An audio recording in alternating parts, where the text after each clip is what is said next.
నీతిమంతుడు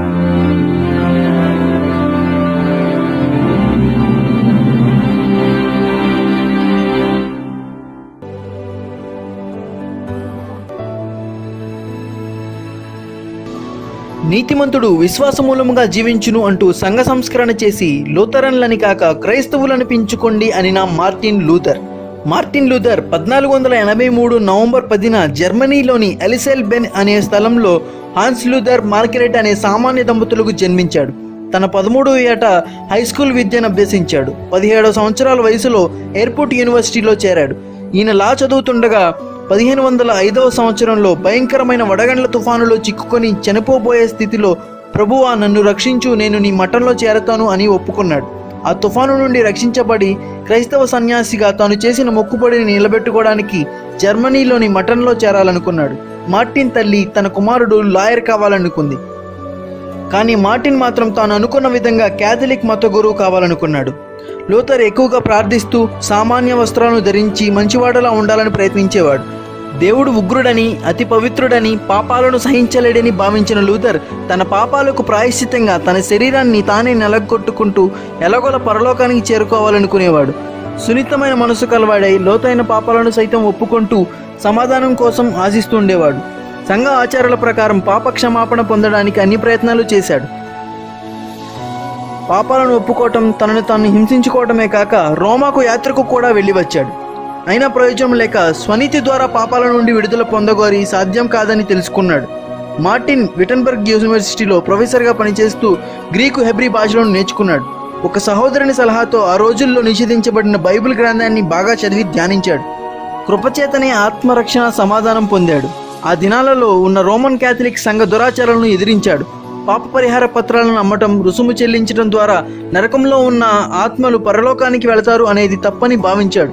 అలా ఒకసారి 1515వ సంవత్సరంలో గ్రీకు హెబ్రీ భాషలలో ఉన్న రోమా పత్రికను చదువుతుండగా నీతిమంతుడు విశ్వాసమూలముగా జీవించును అనే మాట లూథర్ జీవితాన్ని మార్చివేసింది. అలా సువార్తను గ్రహించిన లూథర్ రక్షణ కృపమూలంగానే కానీ క్రియ వలన కాదని గ్రహించాడు. కృపచేతనే ఆత్మరక్షణ సమాధానం పొందాడు. ఆ దినాలలో ఉన్న రోమన్ క్యాథలిక్ సంఘ దురాచారాలను ఎదిరించాడు. పాప పరిహార పత్రాలను అమ్మటం, రుసుము చెల్లించడం ద్వారా నరకంలో ఉన్న ఆత్మలు పరలోకానికి వెళతారు అనేది తప్పని భావించాడు. పర్గటరీలో ఉన్న ఆత్మలను పరలోకానికి పంపడానికి పోప్కి గాని మరి ఏ మానవునికి గాని అధికారం లేదని వక్కాణించాడు.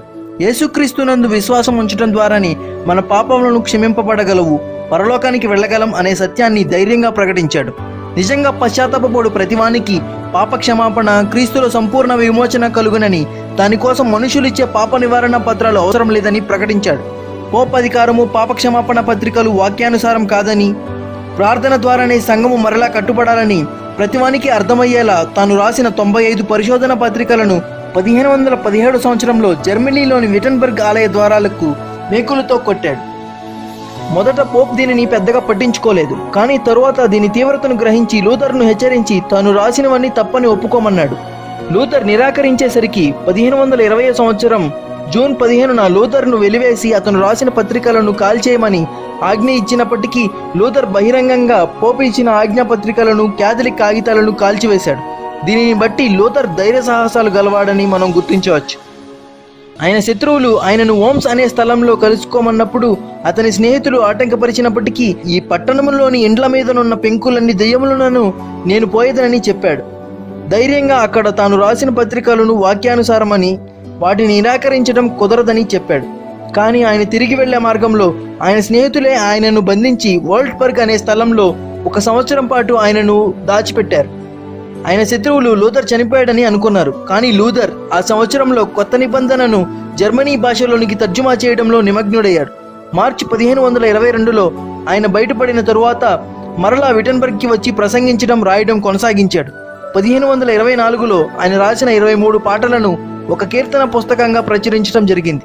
ప్రతి జర్మనీ దేశస్థుడు చదివేలాగా పూర్తి బైబిల్ను అతి ప్రయాసతో జర్మనీ భాషలోనికి తర్జుమా చేశాడు.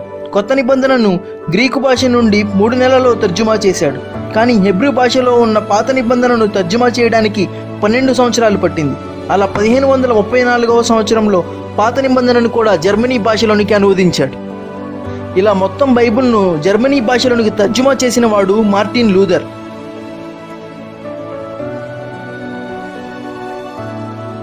దైవవాక్యాన్ని చేతబట్టిన సామాన్య మానవుడు దైవవాక్యం లేని మహాబలవంతుడైన పోప్ కన్నా అత్యంత బలవంతుడని చెప్పడమే కాదు, తన జీవితం ద్వారా నెరవేర్చి చూపించాడు.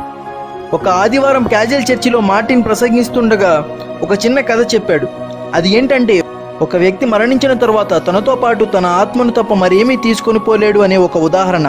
దాని ప్రకారం ఒకడు మరణించి తనతో పాటు పాపక్షమాపణ పత్రికను తీసుకొని వెళ్ళి నరకద్వారం దగ్గర ఉన్న దెయ్యంతో, ఇదిగో ఇది పాపక్షమాపణ పత్రము, ఇది పరలోక ద్వారంలోనికి ప్రవేశించడానికి ఇదే నా టికెట్ అని, పొరపాటున నేను ఇక్కడికి పంపించబడ్డాను చెప్తుండగా ఆ నరకాగ్ని వేడికి సీలు కరిగిపోయి ఆ పత్రం కూడా కాలి బూడిదైపోయింది. ఆ పత్రం ఇక పనికిరాదని చెప్తూ దెయ్యం అతనిని నరకంలోనికి నెట్టివేసింది. లూథర్ క్యాథలిక్ సంఘాన్ని సంస్కరించాలనుకున్నాడు, కానీ క్యాథలిక్ సంఘం అతనిని బహిష్కరించింది. లూథర్ తన జీవితకాలమంతా సంఘ పునరుద్ధరణకు ప్రయాసపడ్డాడు. ఎన్నో శ్రమలను కష్టాలను ఎదుర్కొన్నాడు. దేవుని వాక్యమునకు విరోధులైన వారి వల్లనే కాక తన స్నేహితుల ద్వారా కూడా మోసగించబడ్డాడు. అయినను ప్రభు కృప వలన దేవుడు తనకిచ్చిన ప్రత్యక్షతను బయలుపరిచాడు. తన తండ్రి యొక్క సలహాతో లూథర్ తన 42వ ఏట 24 ఏళ్ల క్యాథరిన్ ఫ్యాన్బోరాను 1525లో వివాహం చేసుకున్నాడు. వారికి 6 సంతానం. వారిలో 4 మాత్రమే బతికారు. వారిని చిన్న వయసు నుండి ఎంతో భయభక్తులతో పెంచాడు. ఒక చిన్న బిడ్డ చనిపోయినా పర్వాలేదు కానీ ఒకడు అవిధేయుడుగా భక్తిహీనుడుగా నా ఇంటిలో పెరగడం నాకు ఇష్టం లేదని అనేవాడు. బైబిల్ను వెలుగులోనికి తెచ్చి సర్వలోకానికి తెలియచేయడానికి దేవుడు వాడుకున్న ఆయుధం మార్టిన్ లూథర్. ఈయన వృద్ధాప్యం సమీపిస్తున్నప్పటికీ, ఆరోగ్యం క్షీణిస్తున్నా సరే తన పనిని ఆపలేదు.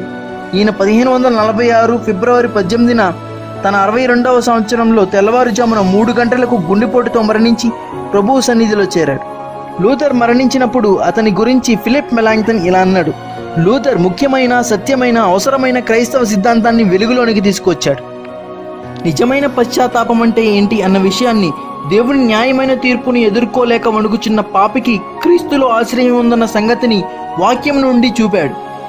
మనిషి విశ్వాసం ద్వారా నీతిమంతునిగా తీర్చబడతాడు అనే పౌలు బోధనను అందరికీ అర్థమయ్యేలా వివరించాడు.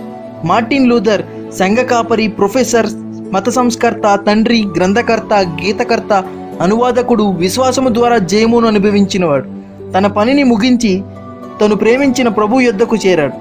నా పేరు విడిచిపెట్టుడి, మిమ్మును లూథరన్లు అని కాక క్రైస్తవులు అని పిలుచుకోండి అని తనను వెంబడించిన వారిని బ్రతిమాలుకొన్న దీనుడు. క్రైస్తవ ప్రపంచం ఈయనను జ్ఞాపకముంచుకొనక తప్పదు.